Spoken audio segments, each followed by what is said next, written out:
गुप्ता जी, आपका स्वागत। ये हम लोग हर हफ्ते सुनते हैं मार्केट क्रैश कर गई, मार्केट को बहुत नुकसान हो गया। और जनवरी से लेकर अब तक का जो अध्ययन है, जो स्टडी है, वो ये रिपोर्ट बताती है कि शेयर मार्केट में औसतन 12% से ज़्यादा का नुकसान है। ये निगेटिव ट्रेंड मार्केट का क्यों है? देखिए, मार्केट के नेगेटिव ट्रेंड को समझना एकदम से आसान नहीं होता, क्योंकि जो प्राइमा फेसी रीजन दिखाई देते हैं वो सबको नजर आते हैं, पर उसके पीछे छिपे हुए सिम्टम्स को भी समझना होता है। तो पहली बात, आईटी सेक्टर में लगातार बिकवाली हो रही है। अमेरिका में क्या फेड रेट बढ़ने वाले हैं, तो बढ़ रहे हैं, ऐसी आशंकाएं बढ़ेंगे। तो इंडिया तो छोड़िए, जापान ने अपने सबसे बड़े इन्वेस्टमेंट को बेचना शुरू कर दिया, अमेरिकन बॉन्ड को बेचना शुरू कर दिया। तो मार्केट में बिकवाली हो रही है, उससे सेक्टर पर कोई फर्क नहीं पड़ता कि जब बिकवाली हो रही होती है तो वो सिर्फ शेयर बेचता है। और हमें याद रखना है मिश्रा जी, जब कोई भी एक व्यक्ति बेचता है तो कोई एक खरीदता है। इसका मतलब है कि from international hand to domestic hand share आ रहे होते हैं। अगर आईटीसी का शेयर या भेल या गेल का शेयर अगर मानो 100 करोड़ 500 करोड़ 1000 करोड़ के शेयर अगर किसी ने बेचे, तो जाहिर है किसी ने खरीदे, देश से इन्वेस्टमेंट चला नहीं गया। पहली बात। अब मैं अभी जो आज आपने दो बातें शुरू में बोली थी कि एक तो चर्चा क्या है, आज राजनीतिक बात नहीं होगी, सिर्फ टू दी पॉइंट डिस्कस करेंगे। तो मैं दो तीन बातें कहना चाहता हूं, उनसे हम ये एनालाइज करने की कोशिश करेंगे आखिर देश में चल क्या रहा है। Exactly, और यही मैं जानना चाहता हूं। मेरी दिलचस्पी भी इसी में। अब उसमें हमें एक बात हमें यह भी समझने की जरूरत है कि तात्कालिक मार्केट में आज 1000 पॉइंट गिरा या कल 900 पॉइंट गिरा या और गिरा, उनसे कितना जल्दी हम पूरे देश की फाइनेंशियल हेल्थ को टेस्ट कर सकते हैं क्या? मैं दो तीन सैंपल रखता हूं आपके साथ। सैंपल नंबर 1, आज से 10 साल पहले भारत की गोल्ड रिजर्व जो था, करेंसी के बदले में जो गोल्ड रहता है, जिस पर लिखा होता है ना, मैं धारक को 100 रुपए अदा करने का वचन देता हूं, उसका बेसिस होता है गोल्ड। और वो गोल्ड था टोटल करेंसी का 5.6%। ठीक। और आज हिंदुस्तान के पास अपना गोल्ड रिजर्व है 16.85%। इसका मतलब है वैश्विक चुनौतियों से निपटने के लिए सरकार ने बहुत सारा सोना खरीदा, बहुत सारा सोना खरीदा। हम चंद्रशेखर से कंपेयर नहीं करते, हम पीवी नरसिंह राव से कंपेयर नहीं करते, मनमोहन सिंह जो महान अर्थशास्त्री थे उनके काल से यहां कंपेयर करते हैं। तो वहां हम देख लीजिए फर्क। दूसरा, इस देश की प्रति व्यक्ति आय 10 साल पहले 12 साल पहले 2014 में 86,647 रुपए थी। आज वो है 2,05,000।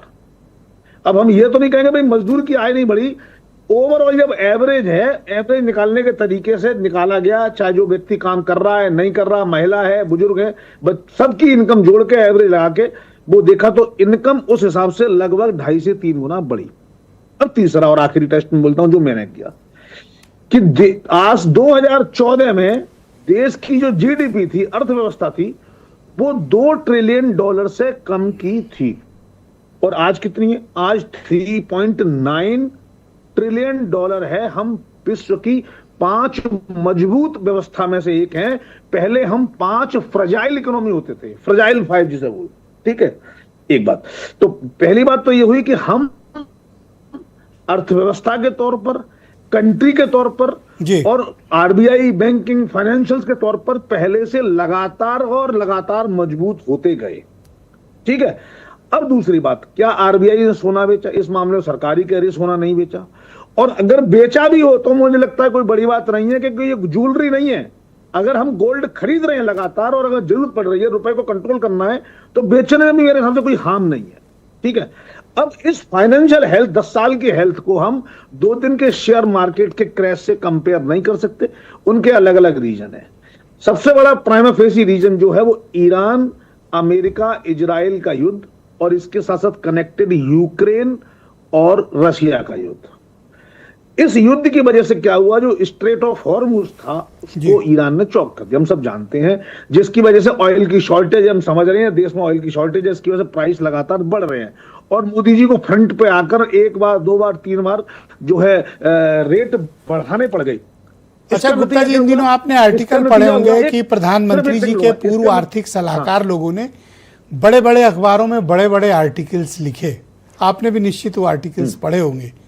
तो जो इन्होंने काम किया इस सरकार के साथ, वही कह रहे हैं कि देश की अर्थव्यवस्था संकट में, इस कारण ये प्रश्न खड़ा हो गया। देखिए, अब कौन किस कॉन्टेक्स्ट में कह रहा है ये समझना जरूरी हो जाता है, वरना अर्थव्यवस्था संकट का टेस्ट क्या है? अगर किसी लेखक ने कह दिया कि अर्थव्यवस्था संकट में, तो उसका भाई बैरोमीटर तो बताओगे। डॉक्टर के पास जा रहे हैं, तबीयत ठीक नहीं है तो आपका बीपी चेक करेगा, शुगर चेक करेगा, उसके बाद देखेगा सांस कैसी आ रही है। तो उसका इंडिकेशन ये है कि शेयर मार्केट नीचे जा रही है, सोने के दाम कितना आसमान पे पहुंच गए आप हैं। शेयर जो मीडिया रिपोर्ट्स हैं, गुप्ता जी सुन लें, आप सुन लें फिर जवाब दीजिएगा। जो मीडिया रिपोर्ट्स बताती है कि जो आम आदमी की थाली है और उसकी जो जीवन शैली है, उस पर 3 गुने से अधिक का दबाव पड़ा है। पेट्रोलियम प्रोडक्ट्स के दाम बढ़े, उस कारण ट्रांसपोर्ट से लेके पूरा इकोसिस्टम के रेट बढ़ गए, हर जगह हर चीज़ों के रेट बढ़ गए।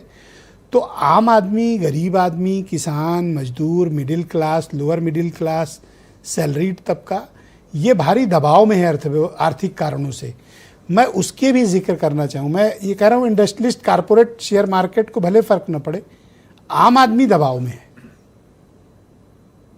देखिए, इस बात से निश्चित रूप से मैं भी एग्री करता हूं कि जब ऑयल की प्राइस बढ़ती है तो ओवरऑल कंट्री का लॉजिस्टिक्स कॉस्ट बढ़ जाता है। और ये लॉजिस्टिक्स सिर्फ डोमेस्टिक नहीं बढ़ता, इंटरनेशनल भी बढ़ता है।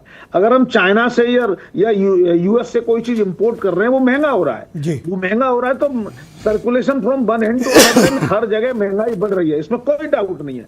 महंगाई भी लगातार बढ़ रही है, यहां मैं एग्री हूं। लेकिन एक बात जो आपने जिक्र किया कि शेयर मार्केट गिर रहा है, इससे मैं सहमत नहीं हूं। अगर जी, मैं सेकंड राउंड में इस बारे में और भी ओपिनियन आपकी शामिल कर लूंगा, कृपया थोड़ा सा वेट